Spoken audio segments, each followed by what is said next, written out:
Okay, punta muna tayo ngayon sa Pinoy Food. Mamili tayo ng ulam kasi walang ulam sa bahay. Masasarap doon ang pagkain. Bili tayo ng kung ano-ano man ang mayroon. Sige, punta tayo dito sa tindahan na to. Bili muna tayo ngayon ng pagkain dito sa Lutong Bahay Pinoy Food. Dito tayo, Phil House. Sarap ng Lutong Bahay.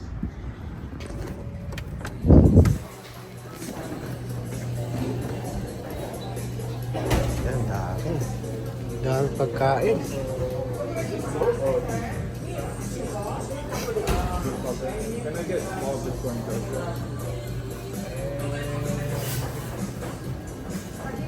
Pinakbit.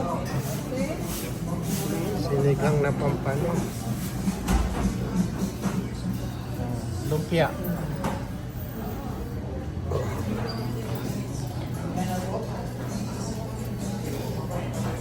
You have for barbecue pork. For pork barbecue.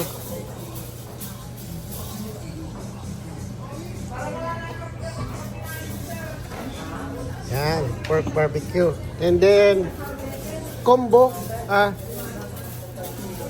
igado small and only pansit only. Combo 1 or? Yeah, combo 1. Igado and the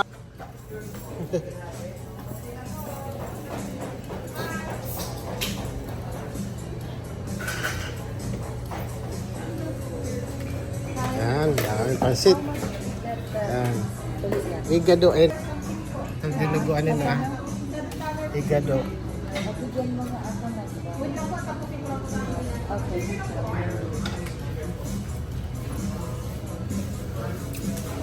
Yeah.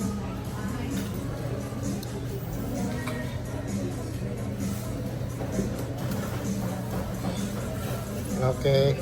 Yun lang. That's it. Thank you. Okay, bayad na tayo. Tugo ito, sir? Opo, tugo.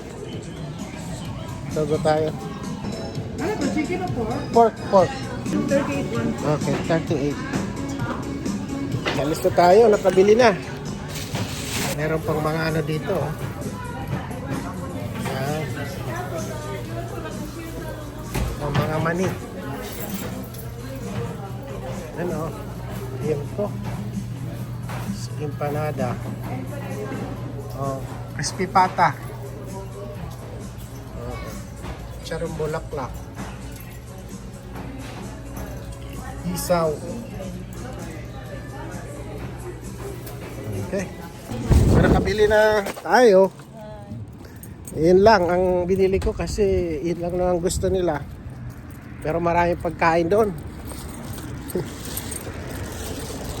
So titikman natin ang barbecue kung masarap. Mayroong igado. Kain tayo. Uwi muna tayo sa bahay. Okay, nandito na ang binili natin. Mayroon tayong pork barbecue. Ayan. Pansit. Ayan, pansit. Igado. Ayan. Igado. Tikman natin itong barbecue muna.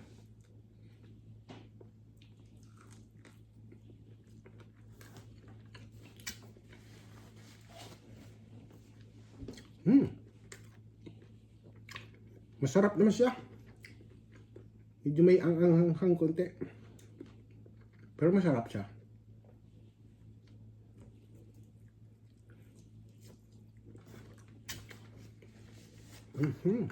Tikman naman natin yung igado.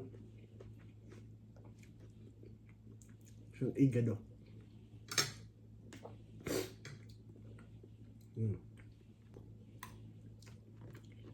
Masarap din. Masarap yung atay, hindi matigas. Magtagal na kasing hindi kami nakabili ng Pinoy food sa Phil House. Lagi kami nagluluto. So ngayon, ito naman binili natin. Kapag dito ka sa ibang bansa, lagi mong talaga hanapin ang Pinoy food. So that's it. Busog na tayo. So all in all, masasarap naman siya. Siyempre, na-miss natin ang mga Pinoy food. So next time naman tayo magkita-kita sa next vlog. Bye-bye.